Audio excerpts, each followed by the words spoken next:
ദൈവത്തിൻ്റെ അതിപരിശുദ്ധമായ നാമം വാഴ്ത്തപ്പെടുമാറാകട്ടെ. എഫേസ്യ ലേഖനം 3-ാം അധ്യായം 20-ാം വാക്യം.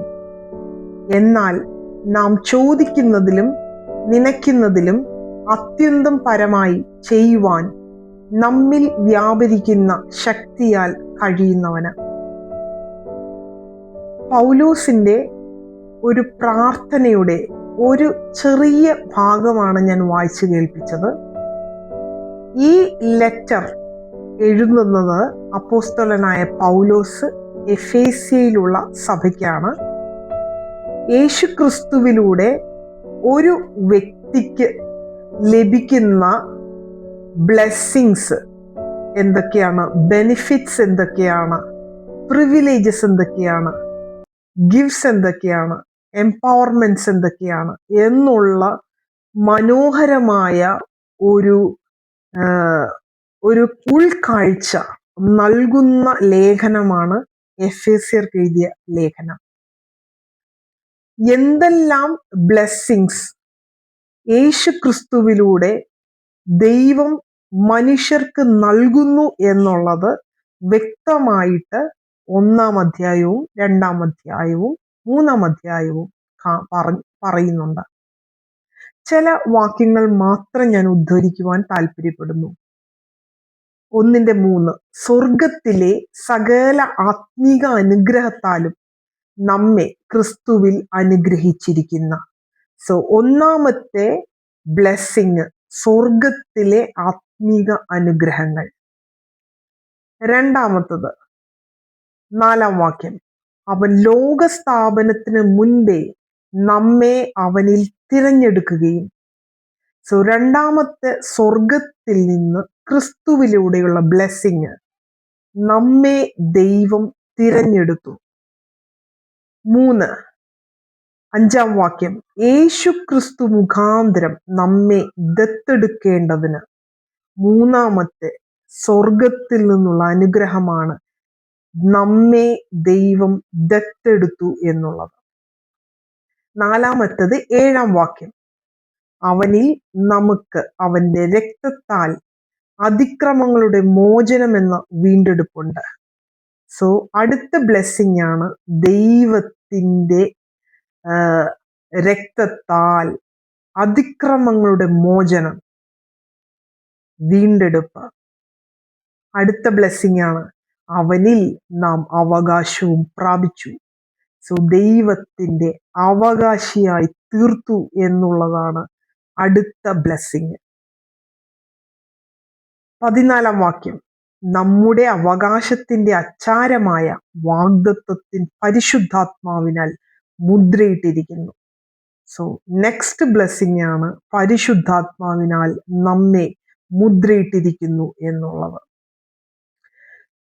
1-ാം അധ്യായത്തിൽ അപ്പോസ്തലനായ പൗലോസ് ക്രിസ്തുവിലൂടെ നമുക്ക് ലഭിക്കുന്ന ബ്ലെസ്സിങ്സിന്റെ ഈ ഒരു വലിയ ലിസ്റ്റ് തന്ന ശേഷം നമ്മിൽ എന്ത് ക്വാളിഫിക്കേഷൻ ആണുള്ളത്, ദൈവം ഇതെല്ലാം ധാരാളമായി നമ്മുടെ മേൽ ചൊരിയുവാൻ എന്നുള്ളത് 2-ാം അധ്യായം 1 മുതലുള്ള ചില വാക്യങ്ങളിൽ അപ്പോസ്തലനായ പൗലോസ് പറയുന്നു. നമ്മുടെ ക്വാളിഫിക്കേഷൻ 1, അതിക്രമങ്ങളാലും പാപങ്ങളാലും മരിച്ചവരായിരുന്ന നിങ്ങളെയും അവൻ ഉയർപ്പിച്ചു.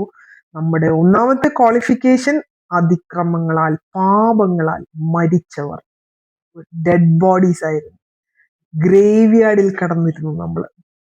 അടുത്ത ക്വാളിഫിക്കേഷൻ, ഈ നിങ്ങൾ മുൻപേ ഈ ലോകത്തിന്റെ കാലഗതിയെയും ആകാശത്തിലെ അധികാരത്തിനും അനുസരണക്കേടിന്റെ മക്കളിൽ ഇപ്പോൾ വ്യാപരിക്കുന്ന ആത്മാവിനും അധിപതിയായവനെയും അനുസരിച്ച് നടന്നു.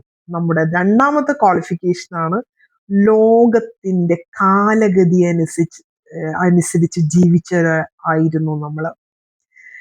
ഈ ലോകത്തിൽ വ്യാപരിക്കുന്ന ഒരു ആത്മാവിന് അധിപതിയുണ്ട്. ആ അധിപതിയെ അനുസരിച്ച് നടന്നവരായിരുന്നു. അടുത്ത ക്വാളിഫിക്കേഷൻ എന്താണ്?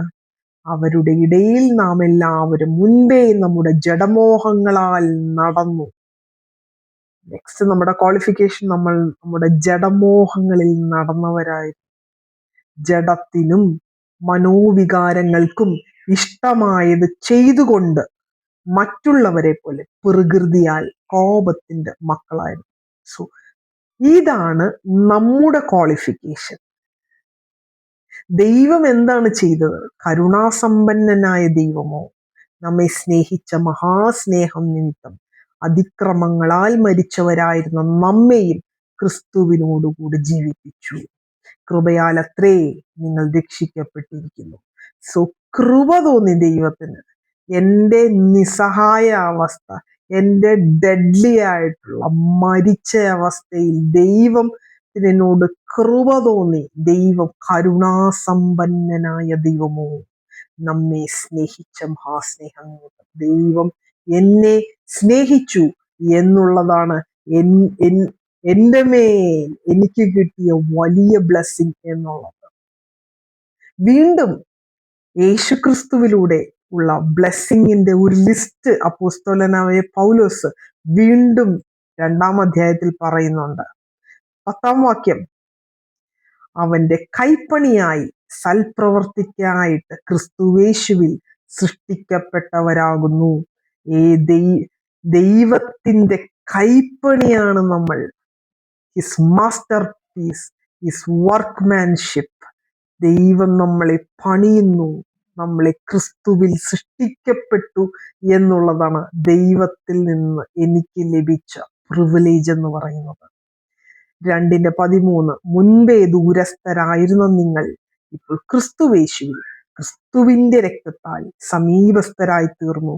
ദൈവം എന്നെ ദൈവത്തോട് അടുപ്പിച്ചു, സമീപസ്ഥരായി തീർത്തു എന്നുള്ളതാണ് എൻ്റെ മേലുള്ള ഒരു പ്രിവിലേജ് എന്ന് പറയുന്നത്.